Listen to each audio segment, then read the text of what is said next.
ẹ kú dédé àsìkò yìí ní gbogbo ibi tẹ́ bá ti láǹfààní láti máa gbọ́ mi tó bá fẹ́ dàbí everybody ó gbọ́dọ̀ máa ronú bí everybody mo ní ìròyìn ayọ̀ kan fún yín lákòókò ẹ wò fọ́nrán yìí.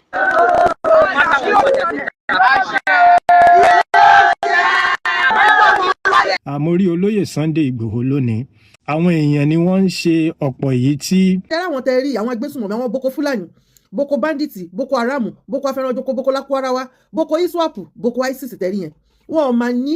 kò mọ bó ṣe jẹ́ ó kàn lọ bí iṣẹ́ ni àwọn bandits dẹ̀ wá gbé òun kọ́ ló ṣe o ìjọba làwọn bandits fẹ́ bájà ṣùgbọ́n òun ló ń pay price.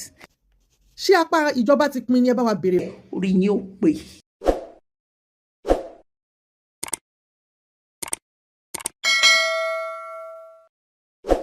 ọ̀tẹ̀ ló ń jẹ́ ló ń pè ọ́ kò sẹ́ni tí ò lórúkọ tiẹ̀ àti wípé ọmọ kì í gọ̀ títí sẹ́ẹ̀ kó gbàgbé orúkọ ara rẹ̀ ààfin tèmi ò nílò ìdánimọ̀ lọ́jà tó bá dọ́jà báyìí wọ́n á mọ̀ bó dọ́jà ni èmi tí ń tòótọ́ Samuel Owóyẹmí fẹ́lẹ́fẹ́lẹ́ láyé lórúkọ mi fẹ́lẹ́ ní gbogbo èèyàn mọ̀ mí sí èmi náà kọ́ Ọlọ́run ọba òkè ló fún mi ṣe ní gbogbo ìgbà. ṣe rí àwọn fọ́nrán yẹn ó jẹ́ èyí tó bá ìgbà mu lákọ̀ọ́kọ́ jẹ́ kí n sọ dímọ̀ pé olóyè Sunday Igboho fi ọ̀rọ̀ pàtàkì kan ránṣẹ́ nípa ti ikọ̀ ẹ̀ṣọ́ ààbò tí wọ́n ṣe àgbékalẹ̀ rẹ̀ tá a mọ̀ sí Irú-ẹkùn kí ni olóyè Sunday Igboho sọ nípa Irú-ẹkùn àti pé báwo ni ọ̀rọ̀ náà ṣe jẹyọ síta màá láǹfààní láti yọ̀nà fún yín. bákan náà ẹ má gbàgbé pé ọ̀sẹ̀ tuntun la wà yìí àwọn akẹ́kọ̀ọ́ àti àwọn olùkọ́ wọn ṣì wà nínú igbó àdètúnrọ̀ ìjọba ẹ fi gbìyànjú kún gbìyànjú arábìnrin yìí kò ṣẹ̀ kò bú ìjọba kò dẹ̀ ṣe kankan tí mo lè fi sọ pé ó dìsáàvù inú igbó tí wọ́n wà yìí.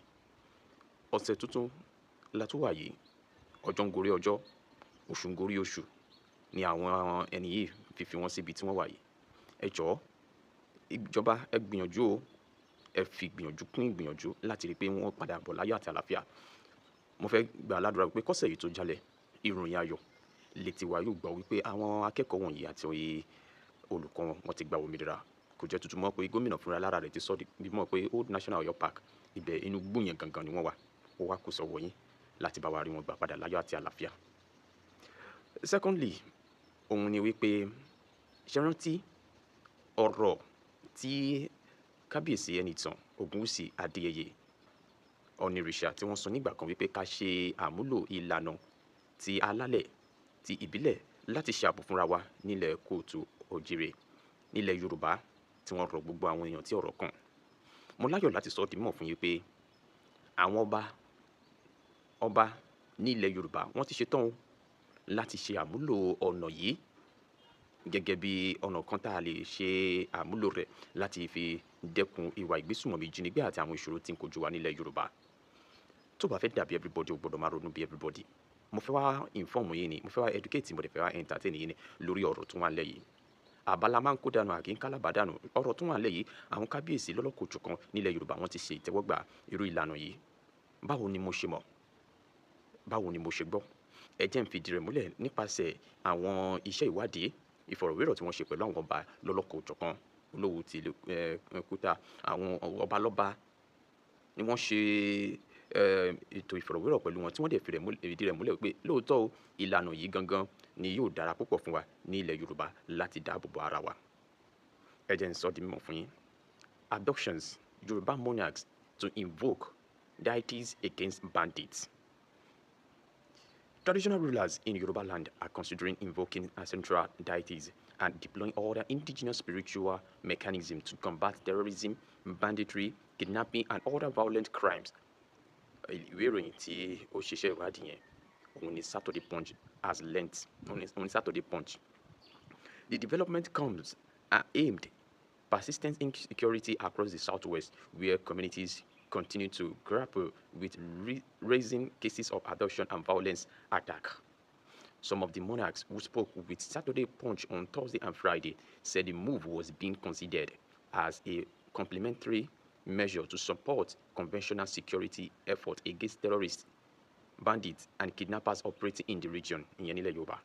The development followed a call by the Oni of Ife, Oba Adeyeye Ogunwusi, urging traditional rulers across Yoruba land to deploy ancestral means to tackle rising security in the region. Ṣé ìpè mo sọ fún ilé ẹ̀kọ́ yẹn pé Oni ni wọ́n kọ́kọ́ pé fún ìgbésẹ̀ yìí kó tó di pé àwọn ọba aládéládé nílẹ̀ Yorùbá tún sọ pé àwọn ti ṣetán o láti sọ pé irú eléyìí ni a máa ṣe àmúlò rẹ̀ dáadáa. Ẹ jẹ́ n tẹ̀síwájú. Ọba Ogunwusi, who is the co-chairman of the National Council of Traditional Rulers of Nigeria, made the call while speaking at the grand final of the 2026 Ifa Festival. Ẹ wá gbọ́ ohun tí wọ́n sọ. He also urged traditional rulers to collaborate with the government to restore peace and order. The Southwest region has in recent times witnessed a surge in abduction and other violent crimes, with over 40 teachers and pupils of the 3 schools in Yawata and Esinle communities in Orire local government area of Oyo State still being held hostage. Ṣàwárí báyìí wípé ohun tá à ń wá lọ ṣòkòtò ti wà lápò ṣòkòtò wa. Ọ̀rọ̀ náà ó ti ní ìyànjú báyìí. Ó wá kù sí àwọn ọba aládé yìí lọ́wọ́ wípé ìgbà wo, àsìkò wo ni irú eléyìí yóò bẹ̀rẹ̀. Gbogbo aṣọ kọ́ là ń sá lórùn. Èmi á rọ̀ yín pé tẹ́ ẹ bá ti bẹ̀rẹ̀ ẹ má fi léde. Ẹ má sọ ọ́, tẹ́ bá tẹ̀ sọ gan ìbẹ̀rù á dé bá àwọn arábí wọn mọ bí wọ́n ṣe lè jẹ̀ sí nílẹ̀ Yorùbá. Á tún ṣe ìrànlọ́wọ́ fún wa. Ìròyìn ayọ̀ ni nítorí pé àwa Yorùbá a ti ń discover irú èèyàn tá a jẹ́. A ti mọ ìyè ara wa. A ti mọ̀ wípé ọmọ ẹlẹ́ran wa kò gbọdọ̀ jẹgun. A ti mọ̀ wípé ọmọ aláṣọ wa kò gbọdọ̀ wà kísà. Kí ni a ní ohun tí a lè fi kojú àwọn arábí ní ìlànà ti ìbílẹ̀, ní ìlànà ti àwọn alálẹ̀ wa. Gbogbo àwọn nǹkan wọ̀nyí lèmi rí gẹ́gẹ́ bí ohun tó ṣe pàtàkì. Mo sọ lẹ́ẹ̀kan yẹn wípé àwọn ọmọ yìí wọ́n sì wà nínú igbó àtàwọn akẹ́kọ̀ọ́ wọn. Ìjọba àdẹ̀rọ̀ yín pé kẹ́ má fi ọwọ́ òṣèlú mọ́ ọ̀rọ̀ yìí ní kíákíá ní kẹ́ bá wọn gbà wọ́n padà. Kò gbọdọ̀ péjú nítorí sùúrù àwọn arábí yìí ó lè níbi tó máa dé o. Ọlọ́run jẹ́ kí láàbí ṣẹlẹ̀ sí àwọn arábí ní ibi tí wọ́n kó wọn sí. Àti mọ̀ọ́rú fọ́nrán tí wọ́n fẹ́ fi léde láìpẹ́ yìí. Ìròyìn ayọ̀ ni mò ń tẹnumọ́ ìpè tiwa yóò gbọ́. Lára àwọn nǹkan tó wà nílẹ̀ ṣé ti gbọ́ wípé wọ́n tún lọ ṣe ìkọlù sí ọba aládé kan ní ilẹ̀ Yorùbá. Ẹ ti gbọ́, ẹ jẹ́ n wá sí ti gbọ́ yín. Kí n tó lọ sí ibi tí olóyè Sunday Igboho ti sọ̀rọ̀ kan tí wọ́n fi tan ìmọ́lẹ̀ sí àwọn nǹkan kan tí ó ṣeé ṣe kó ṣókùnkùn sí àwọn èèyàn kan tí kò yé wọn dáadáa. Ẹ máa gbọ́ yẹn. Breaking: government kidnap Ondo traditional ruler, shoot wife in palace attack. Láìpẹ́ yìí lè jáde o. Máa kọlu àwọn ọba aládé, ó tún wá fẹ́ máa di gbọmọgbọmọ. Kò sí ìbẹ̀rù mọ́, kò sí kankan mọ́ fún àwọn arábí yìí. Ìgbà wo la tó wá fẹ́ ṣe léyìí dà? Ẹ jẹ́ kí n ta bó tilẹ̀ jẹ́ pé mi ò ní deep mi ní lọ jìnnà. Akọ́ka fún yín ni kí ẹ lè fi rí wípé lótìtọ́ àti lódodo wọ́n sì ń kọlu àwọn ọba aládé nílẹ̀ Yorùbá. Suspected terrorists have abducted the traditional rulers of Odo Oriya community in Owo local government area of Ondo State. Adeniyi Adelana, the 60-year-old traditional ruler, was kidnapped on Saturday night during an attack on his palace by gunmen. Ìyàwó kábíyèsí olórí wọ́n ní ìpalára gunshot kí wọ́n tó jí kábíyèsí yìí lọ. Bóyá irọ́ ni o, bóyá òótọ́ ni o. Mo ṣàrí pé àwọn ìwé ìròyìn gbé. So bóyá nǹkan táwọn ọba yìí tún fi wá rí rèé tí wọ́n fi wá sọ di mímọ̀ ní àsìkò yìí wípé ó yá o, ohun tó bá gbà láò fi fún láti rí pé a lo ìlànà tó tọ́ àti tó yẹ láti ṣàbò fún ara wa. Ẹ̀yin ọba wa, àsìkò ti tó fún ẹ̀yin náà láti jí gìrì.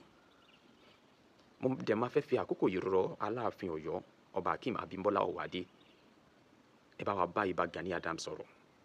Wọ́n ní ààrẹ ọ̀nà kakanfò ti ilẹ̀ Ọ̀yọ́ àbí ilẹ̀ Yorùbá ni wọ́n jẹ́, gẹ́gẹ́ báwọn èèyàn ṣe máa ń correct mi ní comment section. A dẹ̀ mọ̀ wípé ẹ̀yin lè ṣígun fún wọn. Ẹ bá wa bá wọn sọ̀rọ̀ pé kó má dúró de àṣẹ mọ́, kí wọ́n gbìyànjú. Ẹ jẹ́ ká wo bí Olúbàdàn ṣe ń bá olóyè Sunday Igboho sọ̀rọ̀ tí wọ́n dẹ̀ ń tẹ̀lé àwọn ìrìn àjò yẹn tí ó dẹ̀ ń work out. Ilé tí wọ́n lọ wó, ẹ mọ̀ pé Olúbàdàn ti gbé ìgbésẹ̀ yẹn pé kò gbọdọ̀ sí ilé tí wọ́n wó mọ́.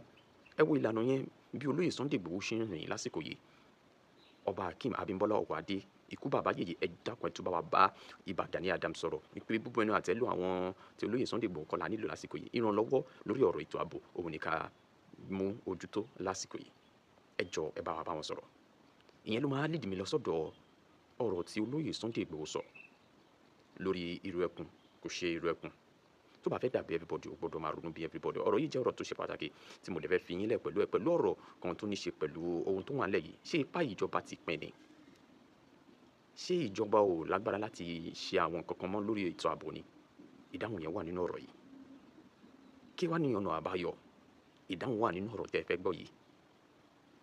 Ẹ jọ̀ọ́ ìjọba, àwọn tó wà nínú igbó yìí àtàwọn akẹ́kọ̀ọ́ ẹ dákun ẹ bá wa ẹ jọ̀ọ́, àwọn ọmọ yìí wọ́n ti ń pẹ́ jù.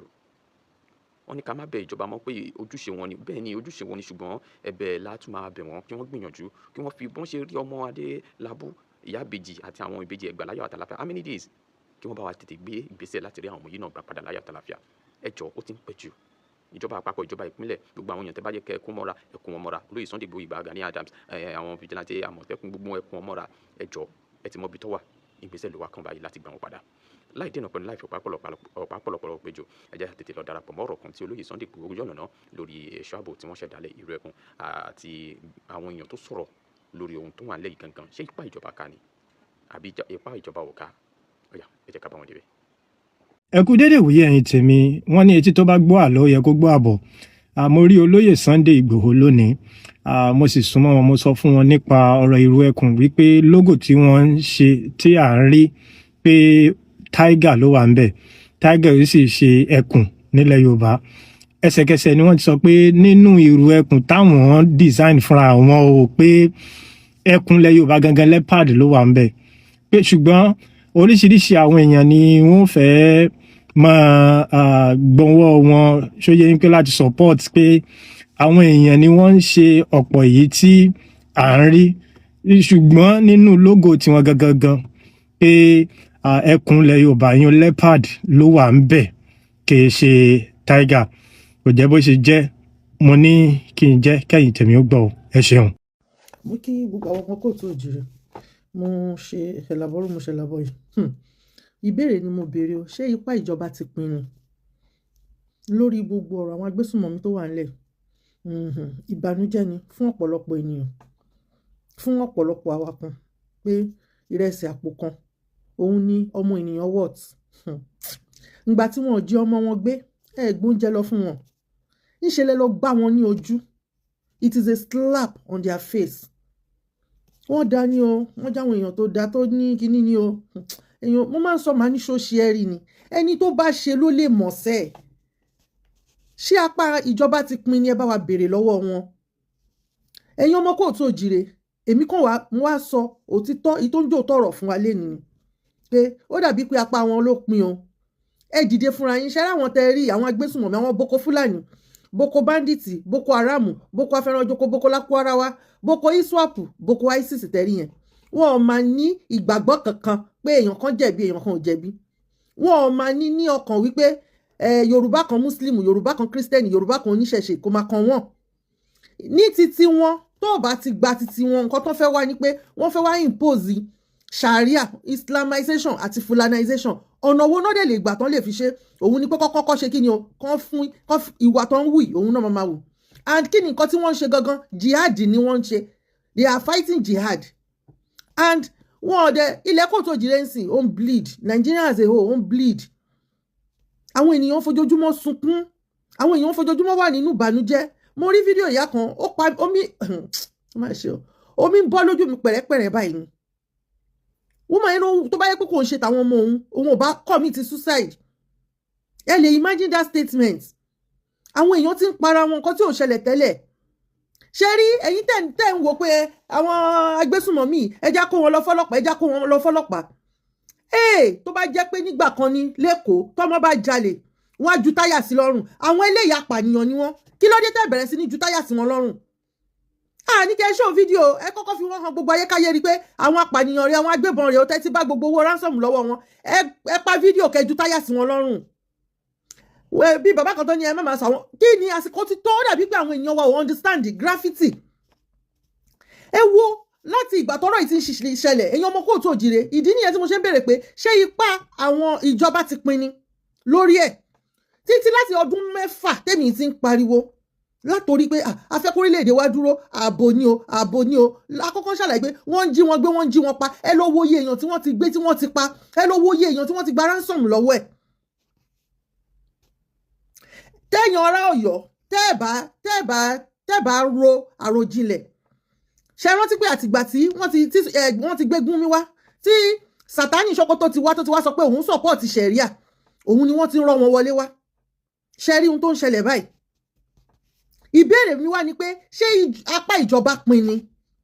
Gúnmi lọ Saudi wọ́n deport ẹ̀ pé terrorist ni kò lè wọ̀lú wọn. Ẹ jọ̀ọ́ ṣé apá ìjọba pin ni? Àwọn kan tó wá ní ilẹ̀ Kóòtù Òjìrè tó wá jẹ́ extremist, àwọn gan agbébọn ni wọ́n ń sọ publicly, wọ́n ń sọ fún yín wípé sẹ́ gbogbo ẹni tó bá lóun ò gba ṣàríà àwọn lágbódegbà. Gbogbo àwọn Sẹ́ríkì Fúlàní tó wà ní ilẹ̀ Kóòtù Òjìrè agbódegbà ni wọ́n. By now nísìn àmọ́ èmi ò mọ ìbẹ̀rù tán kó sọmọ Kóòtù Òjìrè láyà o, tí ipá fi ń pin mọ́ wọn lára tó fi feel pé kí wọ́n máa commit suicide òun ni solution, àbí kí wọ́n máa ṣe kí ni o, kí wọ́n máa I don't know. Ó dàbí ẹnìkan tó sọ ó nítorí pé àwa wà ń ta la ṣe rí gbogbo nǹkan tó ń ṣẹlẹ̀, la ṣe mọ gbogbo nǹkan tó ń ṣẹlẹ̀, kò síbi tí àwọn arábí yóò sí. Ẹ̀dẹ̀ ń wọlé, ẹ̀dẹ̀ ń sùn, ẹ̀ ń fi fọkànbalẹ̀ sùn. Torí ẹ̀ ni mo ṣe ń pariwo àwọn tó yẹ ká pariwo, torí ẹ̀ ni mo ṣe ń pariwo àwọn tó yẹ ká ké sí. Wọ́n bìlíìfù wípé ṣé rí gbogbo àwọn ẹlẹ́sìn ìmọ̀le yìí tó ń ja jihadi, wọ́n bìlíìfù wípé ẹ̀ṣẹ̀ tí ẹ̀ṣẹ̀ òun ni pé kẹ́ ẹ kú, ẹ gbọ́dọ̀ wà láyé. Kò kí ń ṣe Nàìjíríà nìkan ló ti ń ṣẹlẹ̀, gbogbo àgbáyé ló ti ń ṣẹlẹ̀. Tẹ́ bá rí ohun tí wọ́n ṣe níjẹta nínú ìlú yìí, tẹ́ bá mọ nǹkan tí wọ́n ṣe, kò sí ìlú tí wọ́n ti dìde. Wọ́n lé wọn ní ìlú títí wọn lọ́hùn, wọ́n sá ní Iran, wọ́n sá ní Iraq, wọ́n sá káàkiri gbogbo àwọn Muslim country o. Saudi Arabia ò gbà wọ́n tọ́ o, Saudi Arabia ò gbà wọ́n sọ́wọ́ o. Àwọn Europe tó wá gbà wọ́n sọ́wọ́, wọ́n wá ń claim pé ìlú ìgbúdọ̀ máa lo ṣẹ̀ríà. Ẹ lè wo mentality wọn, wọ́n dẹ̀ bọ́ta sórí ayélujára, wọ́n sọ fún wa wípé sẹ́ àwọn gbúdọ̀ gba ìlú, ajagun gbàlú ni wọ́n. Ṣé bóun náà sọ fún yín yẹn pé wọ́n jagun gba Ìlọrin ni? Wèrè kan tó ti jáde nísìnyí, ó ti sọ pé oko Ìlọrin ni Ọ̀yọ́. Nǹkan tá ṣe ń sọ fún àwọn èèyàn wa nìyẹn pé àwọn tó bá máa sọ ìtàn kan fífá back ẹ̀ up. Ọ̀yọ́ on its own is an empire. Nation kan ni Ọ̀yọ́, nation kan ni Ìjẹ̀bú, nation ni wọ́n kó tó dá gbogbo ẹ̀pọ̀ mọ́ra wọn. Abẹ́òkúta is a country on its own. Kí wọ́n máa sọ fún àwọn ọmọ generation tó wà yìí, àwọn Gen Z àtàwọn kọ́dẹ̀ máa sọ fún àwọn generation tó ń bọ̀ pé orílẹ̀-èdè kọ̀ọ̀kan òun làwọn ìlú tó wà ní ilẹ̀ Kóòtù Òjìrè tó jẹ́ 8 yẹn. Àmọ́ ìgbà táwọn colonial master wọ́n fi ọgbọ́n tógun gbogbo ọ̀nà wọ́n fi ṣe kí ni, wọ́n fi dá gbogbo ẹ̀pọ̀. Àwọn alábọ̀dé tó ń gbàbọ̀dé fáwọn agbésùnmọ̀mí nísìn, àwọn ọrú wọn ló jẹ́ kí àwọn colonial master kó ìran aládé lẹ́rú nígbà yẹn. The same thing ni o, kò tí sí yàtọ̀ o. Kò ì sí ìyàtọ̀ rárá, the same thing ni. Gbogbo nǹkan tó dẹ̀ ń ṣe yìí, òun ní pé lọ́dọ̀ títí wọ́n believe pé àwọn help wọn ńlá, àwọn ń ja ìjà ńlá. Ẹ mọ̀ pé ńlá ò lè dá jà, àwọn olùgbèjà, wọ́n ń gbèjà ńlá. Ìbéèrè mi wá ni wípé ṣé ipá ẹ̀yin gan ti pin láti protect ara yín ni? Tó bá jọmọ Kóòtù Òjìrè kan ló jalè, egungun yín máa lele lórí. Àwọn agbébọn wọ́n wá pa yín. Mo rí fídíò kan tẹ́nìkan sẹ́ndì sí mi láàárọ̀ yìí. I was very angry. Wọ́n bóyá agbésùn ẹni yẹn ń da ẹran ni, ó ń da ẹran tiẹ̀ ni, ó wà lọ fẹ́ràn joko, máa yẹn wà lọ bá. Bó ṣe bẹ̀rẹ̀ sí ní bá máa yẹn jà, máa yẹn náà bá kọjú ìjàbó. Bó ṣe fa ọ̀bẹ yọ, ẹ̀yin kọ́ dẹ̀ gbé fídíò ẹ̀dẹ̀ ń rìkọ́dù, ṣe bí Yorùbá ló ń sọ Yorùbá ní, ṣe bóyá kẹjú kámẹ́rà lẹ́kẹ̀kẹ́ ṣe kí ni, kẹ má jọ pa arákùnrin yẹn sóko. Kí ló ń ṣe àwọn èèyàn wa? Kí ló ń ṣe yín torí kámẹ́rà? Ìdí nìyẹn tí mo ṣe béèrè pé ṣé ipá ti pin ni? Kò sí ìjọba kankan tó máa gba ẹnì kankan. Kò sí àwọn olórí kankan tó fẹ́ gba ẹnì kankan. Tẹ́ ẹ̀ bá dìde kẹ́ gbára yín. Nígbà táwọn South Africa dìde, ẹjọ́ ṣé àwọn politician wọn ló dìde, ṣé àwọn religious leader wọn ló dìde ni? Ìdí nìyẹn tí mo ṣe ń pe gbogbo àwọn ènìyàn tí kò dìde nísìn. Ẹ má gbàgbé pé àwọn Fúlàní wọ́n ní backing Iran, torí ẹ̀ mo ṣe ní Yorùbá ọ̀la látìlẹ́yìn. Àwọn Ìgbò tẹ́ ń sọ, ọmọ Ìgbò ẹgbẹgbẹ, wọ́n ní backing Israel. Táwa la látìlẹ́yìn ilẹ̀ Kóòtù Òjìrè. Elédùmarè àtàwọn ọ̀rúnmọlẹ̀ nìkan ni. Ìdí nìyẹn tẹ́yìn ọmọ Kóòtù Òjìrè, ẹ wo látọdún 4 tá ti ń pariwo, ẹ padà sílé, ẹ lọ ẹ ṣe àtúnṣe, ẹ padà àwọn bàbá wa máa ń kọrin ẹ̀sìn kan ò ní ká máa ṣòro, ẹ ṣòro lé ìdílé yín. Òun ló délẹ̀ yìí nísìn. Ìdí nìyẹn tí mo ti béèrè pé ṣé ipá ti pin ni? Ẹ wo àwọn tó tún mú ní Badagry lánàá pẹ̀lú àwọn ohun ìjà burúkú. Ṣé kò yẹ kán dé wọn papọ̀, kán ju táyà lé wọn lọ́rùn, kán dáná sun wọn? Obìnrin principal tó wà nínú igbó, she's just a woman like you and I, tó lọ síbi oúnjẹ òjò ẹ̀, kò gbà kò tí ìbò, kò dìbò, kò bá palliative, kò dìtẹ̀ ìjọba, kò bá ìjọba jà, kò mọ bó ṣe jẹ́, ó kàn lọ bí iṣẹ́ ẹ̀ ni àwọn bandits dẹ̀ wá gbé. òun kọ́ ló ṣe o ìjọba làwọn bandits fẹ́ bájà ṣùgbọ́n òun ló ń pay price òun náà tún gbé bọ́lé lórí tán ní kó sọ̀rọ̀ wípé àwọn ò bẹ̀rẹ̀ ṣàríà lọ àwọn ò dẹ̀ béèrè 1 billion àwọn ẹlẹ́wọ̀n làwọn ní káwọn tú sílẹ̀ bó tiẹ̀ jẹ́ wípé ẹlẹ́wọ̀n tán ní kán tú sílẹ̀ náà kò ń ṣara ẹ̀ nítorí tán bá tú wọn sílẹ̀ náà àwa náà máa dà láàmú ṣùgbọ́n ìyẹn kù sọ́wọ́ ìjọba tọ́mọ bọ́ ṣe máa fi ogún òtòlótó kọ́mọ báwọn aráabí ṣe máa délé àwa ò mọ̀ nípa níta mọ̀ ní wípé a fẹ́ kí wọ́n délé láyọ̀ àti àlàáfíà bí ìyàwó àti àbí bí ìyá àbejì àbúrò Adédìbú ṣe dé ilé ní ayọ̀ àtàlàáfíà ṣẹwárí ẹ̀yin ajá olóṣèlú tẹ́yìn choose ọ̀rọ̀ wa tẹ́yìn fún ọ̀rọ̀ tiwa ní interpretation just to witch hunt us tẹ́yìn kọ petition ẹ wá ṣe rí tí Ọláyínká Bello nígbà tí mo rí tó sign petition tó lòun forward yẹ kò jọ mí lójú torí wípé mo mọ ibi tó ń dùn mo ní sympathy àti empathy fún méjèèjì kọ́lọ́run bá mi ṣàánú ẹ̀ kó wòsàn kó múnú ẹ̀dùn tí bọ̀dá Sunday Adéníran àbádéwálé Adéníran ló jọ mí jù wàláì ibi tá a bá rò pa ti máa bá ọgbọ́n tá a bá bọ́ bá a gọ̀ òṣèlàwí torí mo rò wípé òṣèlú làákàyè ni bọ̀dá yẹn practice bí mo ṣe rí orúkọ wọn bọ̀ mo sì fún wọn ní definite benefit of doubt wọ́n kọ orúkọ wọn sí ni wọ́n mọ̀ nípa ẹ̀ torí kò gbọ́dọ̀ jóhùn. mo ní season 1 mo ní when you were going I repeat when you were going when the person is being kidnapped somebody shouted àbúrò Adélabú ni o fortunately there was a video there season 1 when they were being rescued fortunately there was a video there rather season 2 where will the season 3 come ẹ wá ní kàn invite mi kàn interrogate mi wípé mo máa mọ̀ nípa terrorism and banditry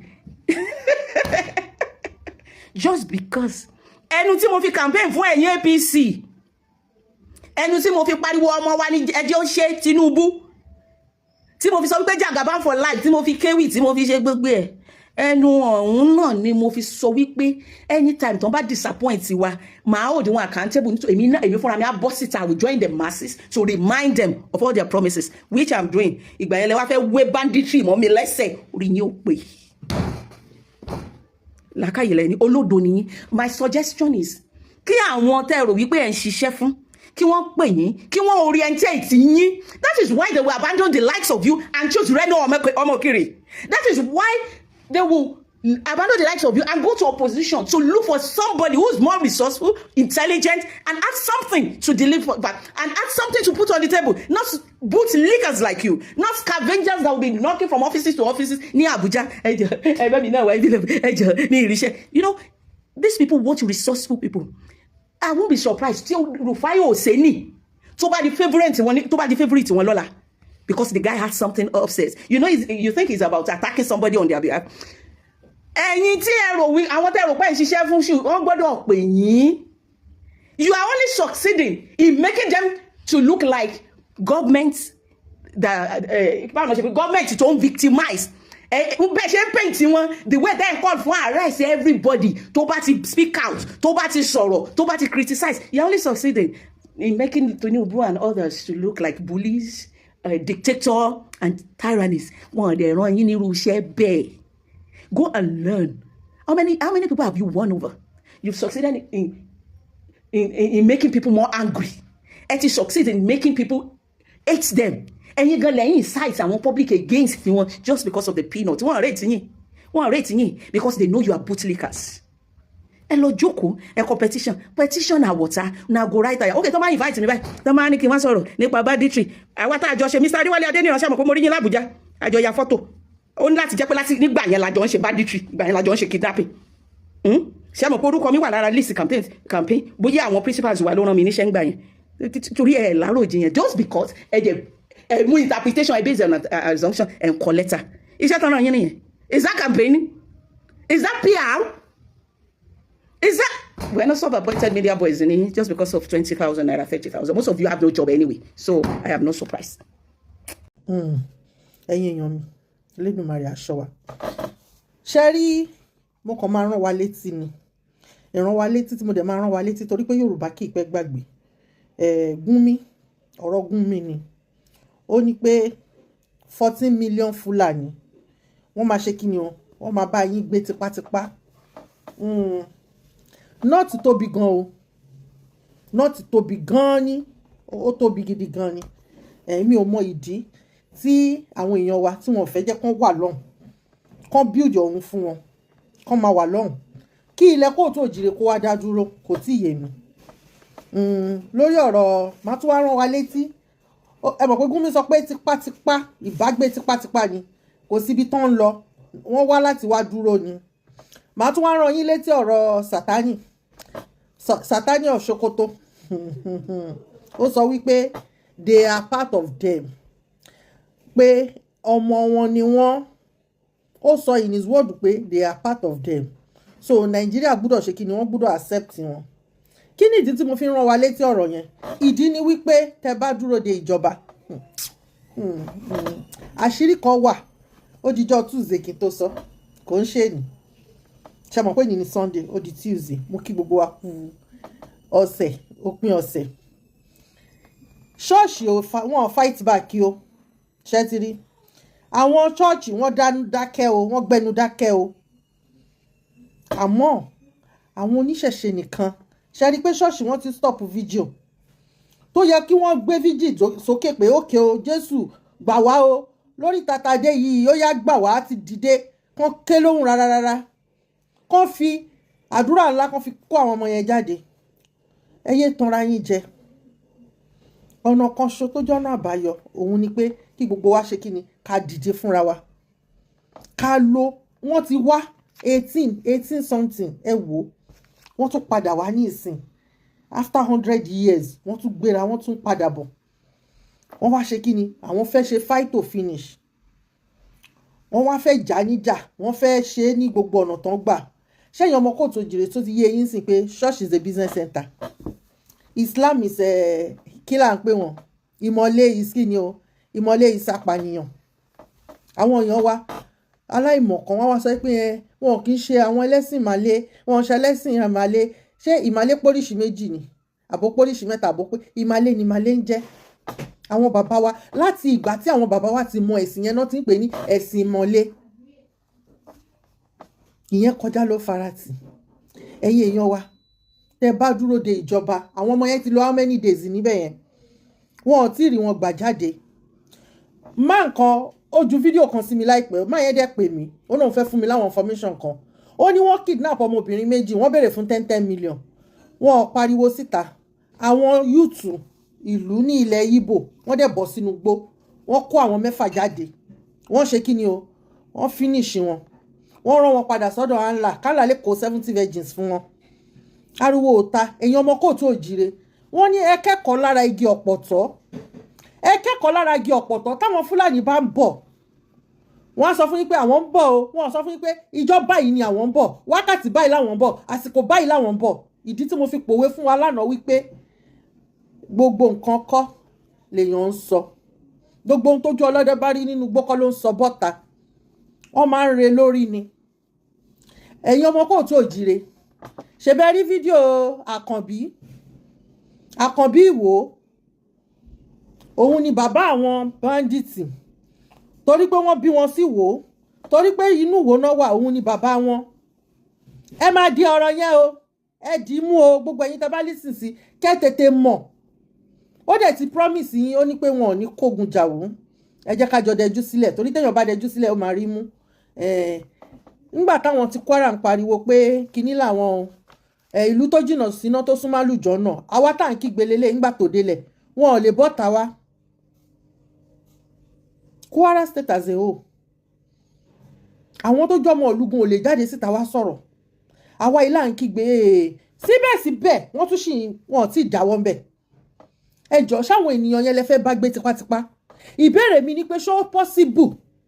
Kí ló dé tó jẹ́ pé tipátipá ẹ gbọ́dọ̀ fi bá wọn gbé tipátipá? A lo òwe ìgbéyàwó fún yín pé ìgbéyàwó tó mú palára dání, ṣé dandan ni tipátipá ni? Kálukú yóò dẹ̀ máa lọ́nlọ́ ẹ̀ ká lè save life. Wọ́n fún wọn ní support ńlá ni, tí ó bá fún wọn ní support, àwọn arábí wọn ò ní continue láti máa wá ṣọṣẹ́. But ẹ̀yin politician lẹ Kóòtù Òjìrè, látòrí local government chairman, látòrí àwọn supervising councillor àti ẹ̀yin councillor, àwọn nǹkan tẹ́ lè ṣe nìyẹn, gba location. Ṣebí times 4 allocation náà fún yín láti 3 years ago. Kẹ wá lò lórí ètò ààbò nìkan, ṣé àwọn aráàlú ò ní appreciate ẹ̀? àwọn allocation yìí yẹn kẹ́ lò lórí ètò ààbò torí kò sí nǹkan tẹ́ ṣe sílùú kẹ́ wá lò lórí ètò ààbò nìkan ẹjọ́ sáwọn aráàlú ni appreciate yín wọ́n wọlé wọ́n gbọ́ ọmọ tálíkà gbogbo yín dákẹ́ bí omi àmù tó dá rárá àmọ́ ńgbà tí wọ́n gbé ọmọ pẹ̀ǹkẹ́lẹ́ mẹ́sì àwọn èèyàn pariwo síta àwọn ti jábúrò pẹpẹ mínísítà gbé o kẹ́ lè mọ̀ wípé kò sẹ́ni tó sèvù ni láàrin ọ̀sẹ̀ kan wọ́n nítorí pé ó járàlú torí pé lágbájá dá sí torí pé tàmẹ̀dù ṣe gbàṣàwo ni àmọ́ kí ló wá ṣẹlẹ̀ táwọn ọmọ ọlọ́mọ tó ń jí wọn gbé láti over 20 days ọkàn wa balẹ̀ àwọn èèyàn ń sùn mo wà lórí kíní mo sùn mo rọrùn sùn mo yí lọ yíbọ̀ mo láti lo oògùn kò tó mi torí ẹ̀sùn náà mo kàn ń ròyìn imagination oríṣiríṣi ló ń wá ṣé wọn ò ní padà máa rape àwọn ọmọbìnrin tó wà láàrin wọn báyìí ṣé wọn ò ní ó ga o báwo condition wo làwọn parents yẹn fẹ́ wà gbogbo àwọn àgbẹ̀ tó wà lóko pákí ti bàjẹ́ sínú oko àwọn èèyàn ò lè lọ sóko àwọn èèyàn tó wà village wọn ọ̀rọ̀ jẹ́jẹ́ tán jágbẹ̀ gbogbo pákí wọn ti bàjẹ́ síbẹ̀ ìbẹ̀rù àwọn Fúlàní ò jẹ́ kán lè wọnú oko lọ wọ́n sọ wọ́n di apẹ̀rọ jẹ àwọn ọwọ́ tó ti ń fúnyàn àwọn ọwọ́ tó ti ń kọwọ́ bàpò tó ti ń bù ẹ sọ wọ́n datọrọ jẹ nítorí àwọn bandits kan gbogbo ayé jáde wọ́n sọ̀rọ̀ ẹ̀yin èèyàn mi lórí tàtàdé yìí ẹ̀mí kálukú ọwọ́ kálukú ló wà mo sọ fún yín mo ní kò ń ṣe pé ó ń ṣẹlẹ̀ nìkan láfíríkà ó ń ṣẹlẹ̀ ní Europe náà lánàá náà gún ọmọ kan lọ́bẹ mo ń fi hàn ọmọ mi mo ń sọ fún kó ṣọ́rìnrìn àmọ́ lẹ́sẹ̀kẹsẹ̀ wọ́n wá gbé ọmọ yẹn wọ́n gbé lọ sí hospital wọ́n dóòlà ẹ̀mí ẹ̀ lẹ́sẹ̀kẹsẹ̀ kámẹ́rà ti mú ẹni tó ṣiṣẹ́ yẹn àmọ́ ní Nàìjíríà the giant of Africa number 7 oil kìíní kan producing country oil producing nation rí ibi tá a bára wa ẹ̀yin ọmọ kóòtù òjìrè gbogbo ohun tọ́jẹ́ bá rí kọ́ ló tó rí inú gbó kọ́ ló ń sọ bọ́ta o wọ́n ní tipátipá ẹ̀yin náà ẹ fi tipátipá gbalẹ̀ yín lọ́wọ́ wọn ẹ fi tipátipá gba ara yín ẹ fi tipátipá ẹ fi du ẹ̀mí ara yín ẹ fi tipátipá.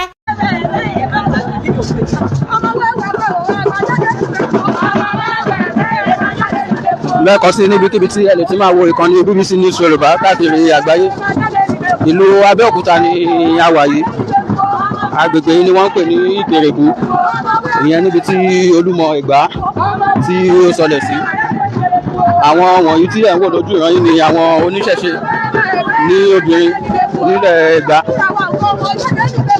wọ́n ń jáde láti bẹ àwọn alálẹ̀ ìlú Ẹ̀gbá lọ́wẹ̀ láti tú àwọn ọmọ àti akẹ́kọ̀ọ́ tí wọ́n jí gbé ní ìpínlẹ̀ Ọ̀yọ́ láti tú wọn sílẹ̀ wọ́n ní inú àwọn kò dùn bí ọ̀rọ̀ ètò ààbò ilẹ̀ Nàìjíríà pàápàá nílẹ̀ Yorùbá ṣe rí ní àsìkò yìí wọ́n wá ń bẹ àwọn alálẹ̀ ilẹ̀ Ẹ̀gbá láti dìde láti jà fún wọn kí àwọn tó wà nígbèkùn àwọn ajínigbé agbébọn náà lè gba ìtúsílẹ̀ olórí ọba tìlú orílẹ̀ ìlàwọ̀ ọba Alexander Olúṣẹ́gun Mágígọ̀ ìyẹn olórí Ọmọlára Fáṣọlá Mágígọ̀ tó níwájú àwọn oníṣẹ̀ṣe yìí wọ́n ti wà ní òkè Olúmọ níbi tí wọ́n ti fẹ́ bẹ àwọn alálẹ̀ ilẹ̀ Ẹ̀gbá ní Olúmọ.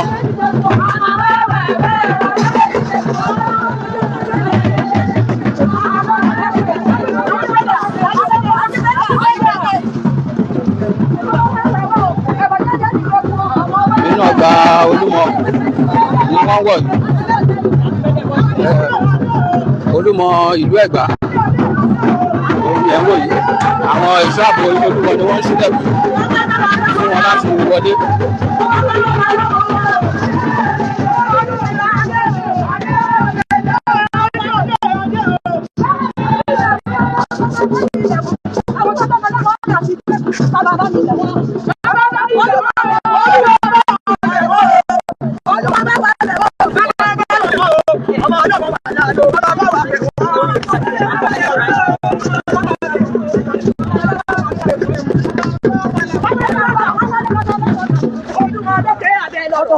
máa gbà wọ́n wálé.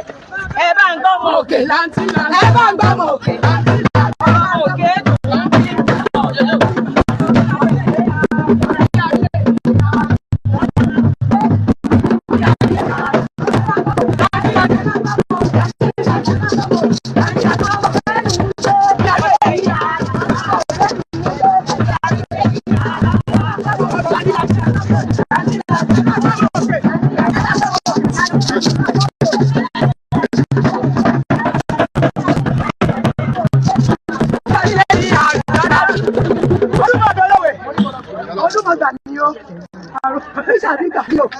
ọba tàmí láwọn àwọn ṣòkè lódò ọdún máa ń tà wọn lọ́wọ́ wọn léṣe ní o.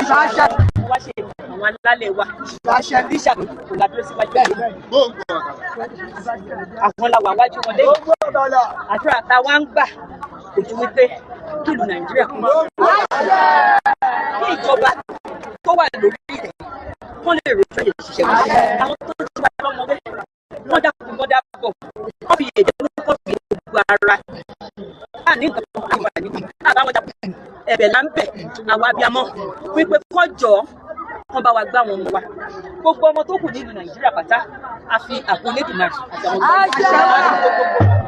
àtàwọn fúnra pàápàá láti wákàtí lọ oníjà àdìrí wà láàrin ajé òkùnkùn nítorí kan kò lábẹ̀rẹ̀ sí ní fi ìlú Nàìjíríà fi ṣe láti olórí wa bàbá wa ààrẹ Bọ́lá Ahmed Tinubu aṣíwájú bàbá àti ìyá wa ìyá gbogbo Nàìjíríà sẹ́nitọ́ Olúrẹ̀mí Tinubu ọ̀gá alága fún àti gbogbo àwọn tí wọ́n ṣe ìlú Nàìjíríà tó ń ṣe ìjọba wa kí Elédùmarè ó fún ọdún pàtàkì Nàìjíríà kò lójú kó ráàyè gbogbo àwọn ẹni bí wọ́n fẹ́ bá Nàìjíríà ṣe Elédùmarè kó bá wa sọ̀rọ̀ sọ̀hún àṣẹ ìbàdàn kó má làbà ayé wa làbà sí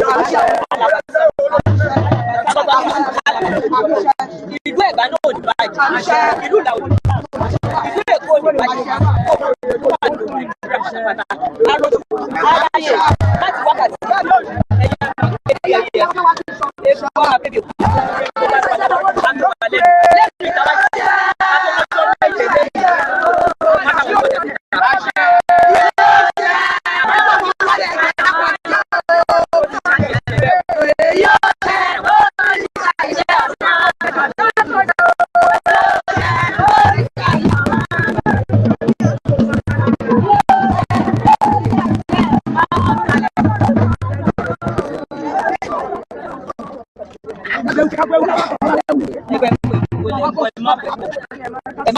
mákàwé ọ̀dẹ̀ abiyamọ ni abiyamọ gíga ṣe pé o àdúrà lábíamọ ìwúre lábíamọ máa ń ṣe kí ni Nàìjíríà kò tó kó máa ṣe kó bá gbogbo wa ló máa sọ àwọn tó bá àwọn ọmọ wa ó dá mi lórí ilé mi dáa ṣe lénìí nínú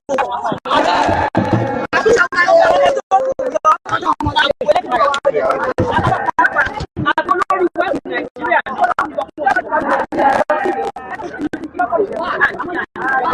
àyíká ti ṣe àrọ́nà gbèsè ní ṣàbídì ọjọ́ omi àwọn olórí ìbàdàn ràn wọ́n lọ́wọ́ ẹ ràn wọ́n lọ́wọ́ kí ní Nàìjíríà kò tún kò bá sàmárù pẹ̀lú àmàrò àbẹ̀bẹ̀ òṣèbẹ̀ eléwúrẹ́ ń kígbe aṣorí olè ọlọ́ṣà ní ṣàbí alágùntàn ń kígbe aṣorí olè ọlọ́ṣà olúwa ewúrẹ́ rẹ̀.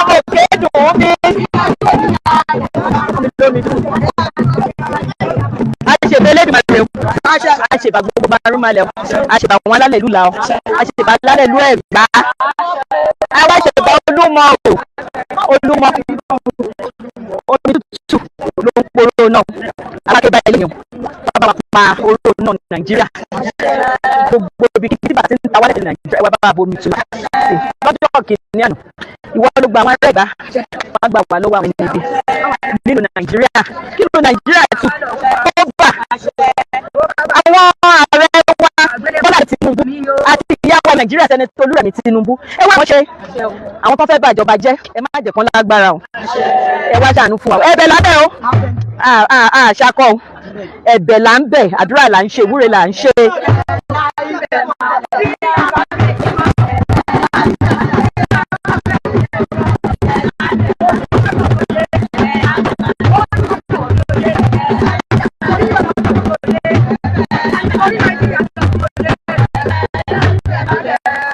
Ẹjọba àwọn ọmọ wa tó wà nínú ìgbèkùn látẹ̀yìn títí dọjọ́ méje ni ẹ bá wa tú wọn sílẹ̀ ó dá wa lójú pé máa tú wọn sílẹ̀ gbogbo àwọn ọmọ tó wà kú pátá àwọn ọmọ tó kù pátápátá ẹ dáàbò bò wọ́n ẹ kọ́kọ́ jẹ́ kí n gbọ́ràn fún ṣàkàrà. Àwọn ọmọ tó kù ní Nàìjíríà ẹ dáàbò bò àwọn ìyá àtàwọn bàbá ẹ dáàbò bò gbogbo orílẹ̀-èdè Nàìjíríà kó tù kó bá kálájẹ́ náà kálájẹ́ lò kálájẹ́ fèrè ọ̀ṣẹ́ ọkọ̀ wa kó bẹ̀ kẹ́kù bí kẹ́kẹ́ máa kẹ́kẹ́ wọ́n mú ènìyàn wá pàpọ̀ gọ́ọ̀mẹ̀ntì láti fi lọ kí adé má sì bọ́ oore alákẹ́ lórí o kó má sì bọ́ lórí kó má sì bọ́ ọ̀ṣìlẹ̀ kó má sì bọ́ gbogbo ọba tó wà lẹ́gbàá láti ní gbogbo ilẹ̀ Nàìjíríà kó má sì bọ́ kábíyèsí wa ọba Alexander Olúṣègùn Mákindé orílẹ̀-èdè lòbà kí Nàìjíríà máa dàrú lásìkò tí wọn kí ìlú làwọn kó tún bá kó ṣiṣẹ́ ó ní bẹ́ẹ̀ ò ṣiṣẹ́ bẹ́ẹ̀ ọtí o.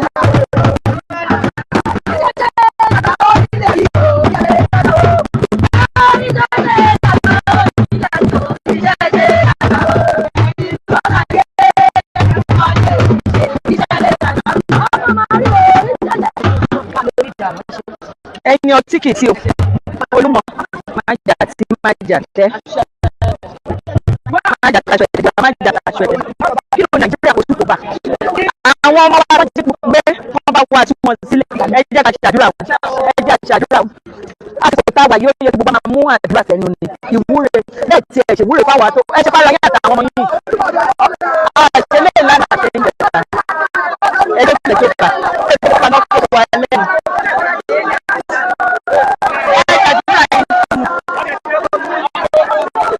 Nàìjíríà kò má dàrú o kíkù Nàìjíríà má dàrú ààrẹ wa bàbá wa Bọ́lá Ahmed Tinubu àtìyá wa Sẹ́nẹ́tọ̀ Olúrẹ̀mí Tinubu ẹjọ́ kásìkò ìkójú wọn lára má tẹ̀ kí tẹ̀gbẹ́ mọ́mọ́ wọn àti gbogbo ọba ilẹ̀ Yorùbá bàbá mi Ọọ̀ni rìṣà Ọọ̀ni Adéyẹyè ẹni ìtàn bàbá tí ló bù ú sí ọba àsìkò yìí sí àgbàdo ìnà ẹlẹ́ẹ̀kejì adẹ́tẹ̀gbẹ́ lórí èmi kábọ́ lásìkò yìí o kíkù Yorùbá àti bàbá Yorùbá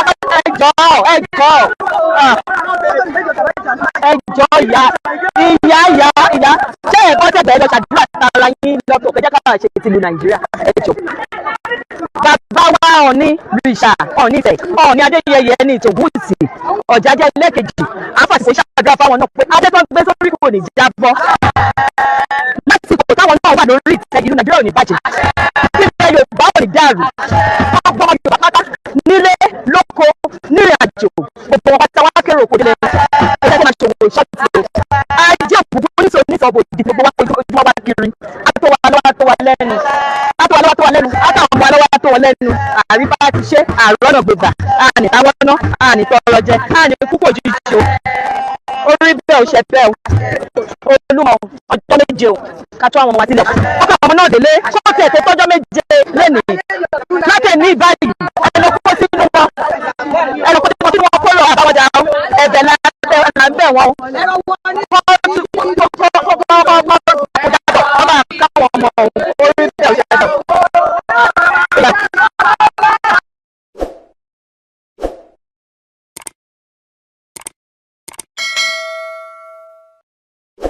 ọ̀tẹ̀ ló ń jẹ́ ìlú ń pè ọ́ kò sẹ́ni tí ò lórúkọ tiẹ̀ àti wípé ọmọ kì í gọ̀ títí sẹ́ẹ̀ kó gbàgbé orúkọ ara rẹ̀. ààfin tèmi ò nílò ìdánimọ̀ lọ́jà tó bá dọ́jà báyìí wọ́n á mọ̀ bó dọ́jà ni. èmi tí ń tòótọ́ Samuel Owóyẹmí fẹ́lẹ́fẹ́lẹ́ láyé lórúkọ mi, fẹ́lẹ́ ní gbogbo ìyẹn mọ̀ mí sí.